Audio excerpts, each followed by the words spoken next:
পোড়া বেগুনের ভর্তাটা অনেকেরই খাওয়ার খুব ইচ্ছে, কিন্তু ঝামেলার জন্য করতে চায় না। আজকে আমি তোমাদেরকে দেখাবো কত সহজে দুর্দান্ত স্বাদে পোড়া বেগুনের ভর্তাটা করা যায়। এই ভর্তাটা তৈরি করলে সবাই একদম আঙ্গুল চেটে পুটে ভাত খাবে। আশা করছি তোমাদেরও ভীষণ পছন্দ হবে। তো ফ্রেন্ডস, আমি তৃপ্তি আর তোমরা দেখছো তৃপ্তির রসোই ঘর। তাহলে চলো আর দেরি না করে ভর্তাটা তৈরি করা শুরু করে দিই। এখানে দেখো আমি মাঝারি সাইজের একটি বেগুন নিয়েছি। বেগুনটিকে এরকম চারদিক থেকে লম্বা লম্বা করে কেটে নিচ্ছি। এখন বেগুনের এই কাটা অংশটাতে আমি কিছু জিনিস ঢুকাবো। এগুলো হচ্ছে কাঁচামরিচ এবং কিছু রসুনের কোষ। এগুলোকেও বেগুনের সাথে একটু ফুড়ে নিলে ভর্তার স্বাদটা অনেক মজার হবে। এখানে বেগুনটাকে রেডি করতে করতে আমি তোমাদের কাছে এই পর্যায়ে একটি রিকোয়েস্ট রাখছি। তোমরা যারা আমার চ্যানেলে নতুন এসেছো, সকল ধরনের রান্নার সহজ এবং সুস্বাদু রেসিপিটি পেতে আমার চ্যানেলটি সাবস্ক্রাইব করে রেখো। আর যারা আগেই সাবস্ক্রাইব করে রেখেছো তাদের জন্য থাকছে অনেক ভালোবাসা। এখানে কাঁচামরিচ এবং রসুনটাকে অনেকে তেলে ভেজে দেয়, কিন্তু এটা না করে এরকম বেগুনের ভিতরে ঢুকিয়ে একটু পুড়ে নিলে এর স্মেলটা অনেক ভালো হয়। বেগুনটা পোড়ার জন্য রেডি হয়ে গেছে। এখন আমি এখানে হাতে কিছু সরিষার তেল নিয়ে বেগুনটাতে ভালোভাবে মাখিয়ে নিব।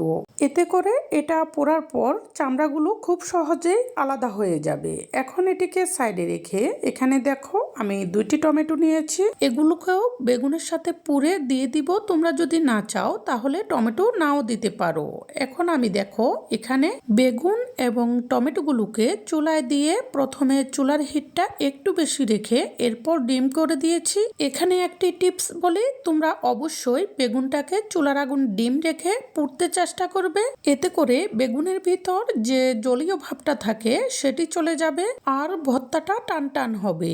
এই টিপসটা না জানার কারণে অনেকের বেগুন ভর্তাটা একদম জলজলে হয়ে যায়। সেই জন্য ভর্তাটাকে পরে আবার এক্সট্রা করে কড়াইতে ভাজতে হয় এই জলজলে ভাবটা শুকিয়ে ফেলার জন্য। সেই জন্য তোমরা যদি একটু সময় নিয়ে বেগুনটাকে চুলার আগুন ডিম রেখে একদম ভালোভাবে পুড়িয়ে নাও, তাহলে আর এক্সট্রা করে কড়াইতে পরবর্তীতে ভাজতে হবে না। শুধু এরকম একটু উল্টে পাল্টে দিয়ে বেগুন এবং টমেটোগুলোকে সুন্দর করে পুড়ে নিতে হবে। দেখো এভাবে আধা ঘন্টা মতো পুড়ে নেওয়ার পর এগুলো একদম পারফেক্ট ভাবে পুড়ে গেছে। জলীয় ভাবটা যে একদম নরম নরম হয়ে গেছে। এখন আমি এগুলোকে একটি বাটিতে নিয়ে ঠান্ডা হওয়ার জন্য রেখে দিব। আর এখানে বসিয়ে দিব একটি ফ্রাই প্যানে দিয়ে দিব অল্প করে সরিষার তেল। অবশ্যই এখানে সরিষার তেলটা দিতে চেষ্টা করবে, কারণ যে কোনো ভর্তা সরিষার তেলেই মজার হয়। তেলটা ভালোভাবে গরম হলে এখানে আমি 4টি শুকনা মরিচ দিয়ে দিয়েছি। মরিচগুলোকে একটু নেড়ে দিয়ে এখানে দিয়ে দিব হাফ কাপ থেকে একটু বেশি পেঁয়াজ কুচি। এখন এগুলোকে ভাজতে থাকবো।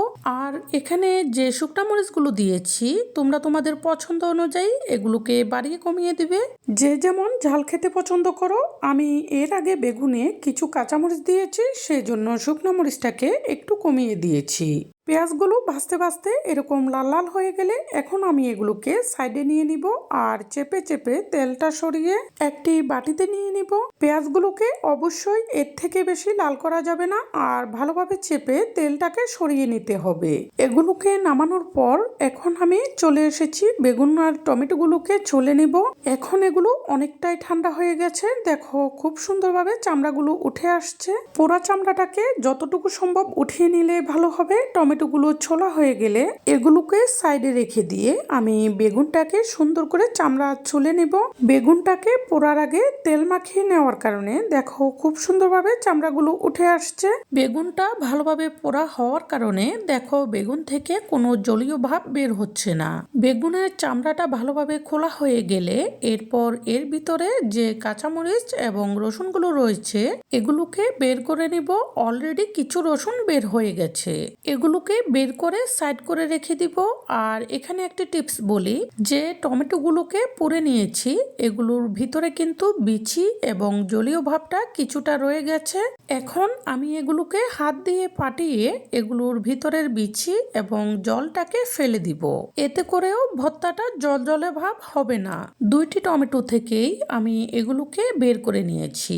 এখন এগুলোকে সাইডে রেখে দিয়ে যে শুকনা মরিচ এবং পেঁয়াজগুলোকে ভেজে নিয়েছি নিয়েছি সেগুলো নিয়ে নিব 1 চা চামচ লবণ আর সামান্য করে সরিষার তেল। কাঁচা সরিষার তেলটা না দিলে কিন্তু ভর্তার স্বাদটা পরিপূর্ণতা পাবে না। এখন আমি শুরুতে রসুন এবং কাঁচামরিচগুলোকে আঙ্গুল দিয়ে টিপে টিপে একটু নরম করে নিব। শুকনা মরিচগুলোকে এগুলোর সাথে টিপে ভেঙে নিব। এরপর ভাজা পেঁয়াজগুলোকে এগুলোর সাথে নিয়ে একটু চটকে নিব। শুরুতেই এগুলোকে একটু ভালোভাবে মেখে নিলে ভর্তার স্বাদটাই হয় অন্যরকম, সেটা তোমরা ভর্তাটা করলেই বুঝতে পারবে। সত্যি কথা বলতে যে কোনো রান্নারই একটা নির্দিষ্ট নিয়ম আছে, নির্দিষ্ট নিয়মটা মেনে চললে রান্নার স্বাদটা পারফেক্ট ভাবে পাওয়া যায়।